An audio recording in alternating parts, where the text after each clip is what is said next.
Hello guys, welcome back to my YouTube channel. आज हम एक नया वीडियो लेके आए हैं, नया अकाउंटिंग की सीरीज़ के लेके आए और ये सीरीज़ वेरी इंपॉर्टेंट है। अगर आपने पूरी सीरीज़ नहीं देखी तो मेरे चैनल पे जाइए और पूरी सीरीज़ देखिए। तो आज हम लेके आए हैं rules of debit and credit. Means ये बहुत इंपॉर्टेंट है। मीन्स अकाउंटिंग में ये बेसिक है। अगर ये आपको आ गया तो आगे जनरल चैप्टर आता है वो आपको अच्छी तरह से आएगा। और इवन जब तक कॉमर्स है, जब तक अकाउंट है, तब तक ये इसका बेस है। आप कौन से भी लेवल पे चले जाइए, ये आपको आना चाहिए। अगर ये आपको नहीं आएगा तो आप शायद आपको अकाउंट ही समझ में नहीं आएगा, क्योंकि ये मोस्ट इंपॉर्टेंट टॉपिक है। तो आज हम बात करते हैं टाइप्स ऑफ अकाउंट्स। तो टाइप्स ऑफ अकाउंट में एक पर्सनल अकाउंट आता है और एक आता है इम्पर्सनल। और इम्पर्सनल में ये रियल अकाउंट और नॉमिनल, ये दोनों इम्पर्सनल में आता है। तो हम उसका देखते हैं पर्सनल अकाउंट मीन्स होता क्या है।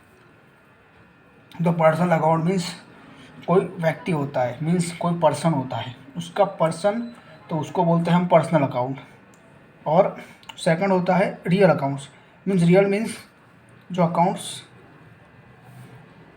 में बैलेंस शीट होता है तो उसमें हमारा असेट्स होता है और लायबिलिटी होता है, उसको हम real accounts. And nominal accounts जहाँ पे एक्सपेंस होता है, expense means profit and loss accounts, वहाँ पे सारा एक्सपेंस और हमारी इनकम जनरेट होती है वो हम वहाँ पे इंडिकेट करते हैं। तो इसी तरह ऐसा अकाउंट बन गया है। मैं आपको पर्सनल अकाउंट का एक एग्जाम्पल देता हूँ, जैसे कि एक हितल्स अकाउंट्स, धर्मेंद्र अकाउंट्स, रमन्स अकाउंट्स, ये सब नाम है। तो इसको बोलते हैं हम पर्सनल अकाउंट। जैसे कि लीगल आर्टिफिशियल पर्सन होता है, मीन्स कंपनी होती है हमारी कंपनी, वो लीगल आर्टिफिशियल पर्सन है। तो company also including personal account. Means company का एग्जिस्टेंस है, क्या कंपनी का existence as a separate entity होता है। अगर आप कंपनी लॉ आएगा पढ़ने, आपको नहीं आता, कंपनी लॉ में ऐसा पढ़ने का आता है कि company is a separate legal entity. Means separate legal means company, उसके जो पर्सन होते हैं, उसके डायरेक्टर होते हैं, उससे डिफरेंट होता है। इसलिए आपको पता ना होता कि तो कंपनी का कॉमन सील होता है। मीन्स ऐसा सील होता है जो कंपनी को ऐसा डिफरेंट माना जाता है। तो ऐसा होता है। तो ये सारा पर्सनल अकाउंट है। अब थोड़े बात हम रियल्स अकाउंट में तो बहुत सारा होता है, जैसे कि बैलेंस शीट में जो भी आइटम होता है वो सब रियल अकाउंट्स में आता है। और नॉमिनल अकाउंट में इनकम एंड एक्सपेंडिचर का, अभी एक्सपेंस बोला तो वेजिस आता है, कैरेज आता है, postage expense, stationery expense, salary expense, taxes, depreciation, सारे एक्सपेंस आता है। मीन्स जो एक्सपेंस हम प्रॉफिट एंड लॉस अकाउंट में लिखते हैं उससे हम वो अकाउंट्स बोलते हैं। तो उसका सिंपल सा पर्सनल अकाउंट का रूल है। Means personal account means debit the receiver, credit the giver. Means debit होता है जो हमको देता है उसको रिसीवर, और जो देता है उसको क्रेडिट द गिवर। इसका मेरे को हिंदी में मेरे को बहुत डिफ़िकल्ट लगता है। सो आप हिंदी में देख लेना। और real accounts, debit what comes in, means जो आता है उसको डेबिट करो, जो जाता है उसको क्रेडिट करो। और नॉमिनल अकाउंट मीन्स डेबिट, जो कोई एक्सपेंस होता है और कोई लॉस होता है उसको हम डेबिट करते हैं। और कोई इनकम जनरेट होती है हमारी, तो हम प्रॉफिट एंड लॉस काट के क्रेडिट साइड में हमारी इनकम लिखते हैं, तो उसको हम क्रेडिट करते हैं। तो बस इतना ही रूल है। यहाँ पे लिखा है देखो, डेबिट अपना नेचुरल पर्सन होता है, मैंने बोला ना लीगल आर्टिफिशियल पर्सन भी होता है। और ये गुड्स और असेट यहाँ पे आती है। मीन्स जो गुड्स और असेट होती है वो यहाँ पे आती है। ये हमारा कॉन्सेप्ट ओवर हो गया। अब हम इसके एग्जाम्पल लेंगे। Concept is over. जैसे कि नवजीवन कॉमर्स कॉलेज अकाउंट। नवजीवन क्या है, एक पर्सनल लगता है मेरे को, आर्टिफिशियल पर्सन लगता है मेरे को। तो ये अकाउंट्स होगा, किसका होगा, पर्सनल अकाउंट होगा। फिर भी चलो मैं आंसर भी देख लेता हूँ, कि आंसर देखना ज़रूरी है। देखो, नवजीवन कॉमर्स कॉलेज पर्सनल अकाउंट, क्योंकि वो लीगल आर्टिफिशियल पर्सन है। जैसे कि ड्राइंग्स मैंने लास्ट वीडियो में बताया था ना, ड्राइंग्स। तो ड्राइंग्स कौन लेता है, वो जैसे सपोज मेरी प्रॉपर्टीशिप होती है तो मैं ड्राइंग्स लेता हूँ। सपोज़ यहाँ पे मेरी प्रॉपर्टीशिप होती है तो मैं ड्राइंग्स लेता हूँ। तो ड्राइंग्स भी कहाँ पे आता है, पर्सनल अकाउंट पे आता है। जैसे कि कैश अकाउंट, तो मैं यहाँ पे लिखता हूँ, पीछे लिखता हूँ यहाँ पे,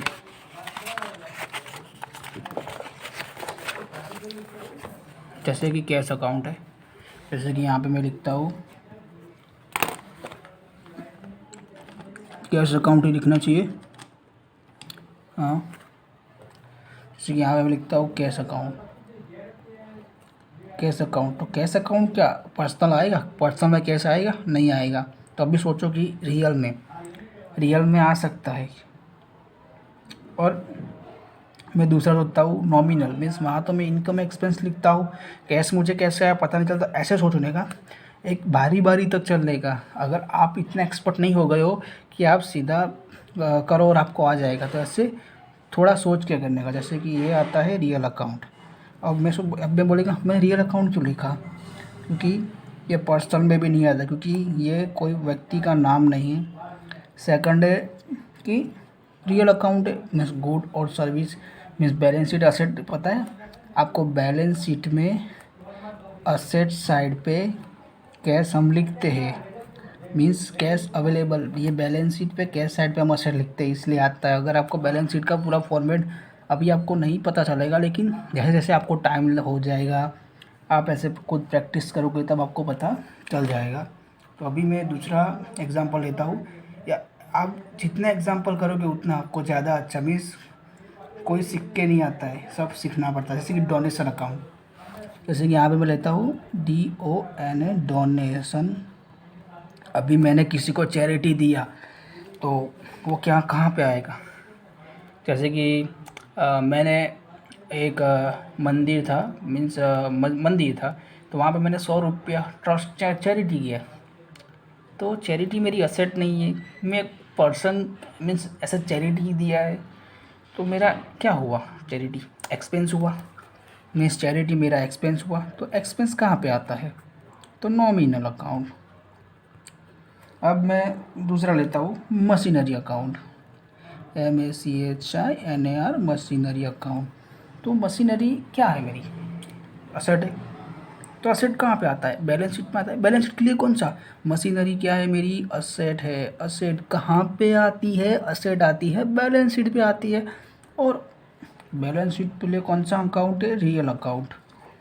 तो ऐसे ऐसे आपको तो थोड़ा एक दो एग्जांपल और ले लेता हूँ, 5 एग्जांपल लेता हूँ थोड़ा। Carriage inward account, carriage inward account. अब आप सोचोगे कैरेज इनवर्ड क्या है? तो कैरेज इनवर्ड जैसे कि कोई भी लॉरी बोरी में माल लाते हैं, उसका रेंट लगता है, वो इनवर्ड अकाउंट है। तो ये है ना, एक सिंपल है, ये प्रॉफिट एंड लॉस पे आता है। आप कैसे पता है यार? देखो आपको है ना, जैसे जैसे आपको आप ये सम करोगे ना, ये प्रॉफिट एंड लॉस बनाने का सम आएगा, ट्रेडिंग अकाउंट बनने का सम आता है, आपको पता चल जाएगा आपको। तो ये है कैरेज इनवर्ड अकाउंट। तो कैरेज इनवर्ड मीन्स कौन सा अकाउंट है ये? कैरेज इनवर्ड अकाउंट मीन्स ये एक्सपेंस है हमारा। कैरेज इनवर्ड हमारा एक्सपेंस है, और एक्सपेंस हम कहाँ पे लिखते हैं? प्रॉफिट एंड लॉस में लिखते हैं। और प्रॉफिट एंड लॉस अकाउंट कौन सा अकाउंट है? Nominal account. तो ऐसे आपको सोचने का, इसलिए आपको पता चल जाएगा। अभी मैं बहुत सारे अकाउंट है, पर यहाँ पे बैड डेप्ट एक लास्ट ले लेता हूँ, बैड डेप्ट। अब बैड डेप अकाउंट्स में कहाँ मैं बैड डेप पता है कहाँ पे लिखता हूँ? मैं बैड डेप लिखता हूँ मैं profit and loss, bad debt में प्रॉफिट एंड लॉस अकाउंट में लिखता हूँ। तो प्रॉफिट एंड लॉस के लिए कौन सा अकाउंट है? नॉमिनल अकाउंट है। सिंपल है, जहाँ पे मैं लिखता हूँ वहाँ का मैं अकाउंट कर दूँगा।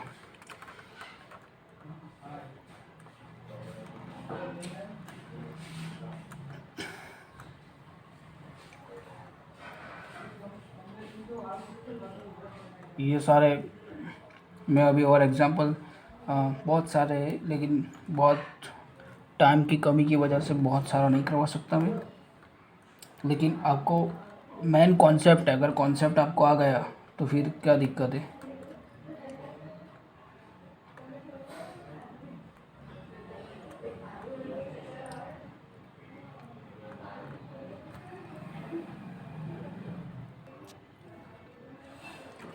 नाउ हम थोड़ा नया देखेंगे। जैसे कि सैलरी आती है मुझे, तो सैलरी मैं कहाँ पे लिखता हूँ? तो सैलरी कहाँ पे होता है?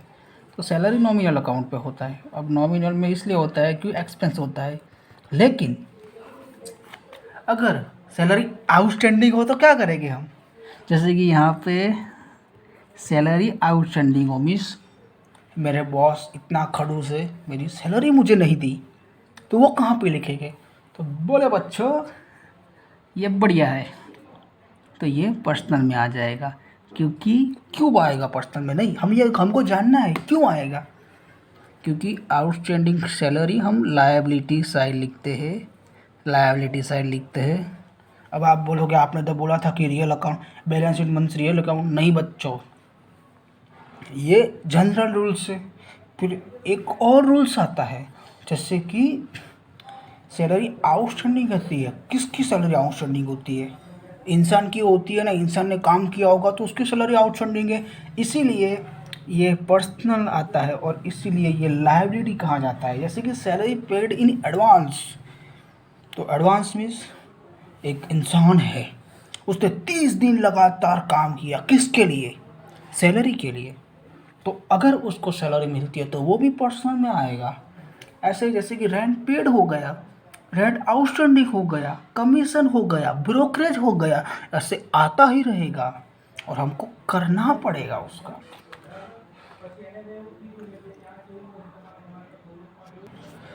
इसका आप एग्जांपल देखते हैं कि रणछोड़, हमारा रणछोड़ है। रणछोड़ मीन्स रेंचो, रणछोड़दास सामरदान चांचड़। रेंचो, उसने एक बिजनेस स्टार्ट किया और वो कैपिटल लाया। कितना लाया? 50,000 लाया कैपिटल रणछोड़। तो कैश आया। कैश कहाँ पे आया? बिजनेस में कैश आया।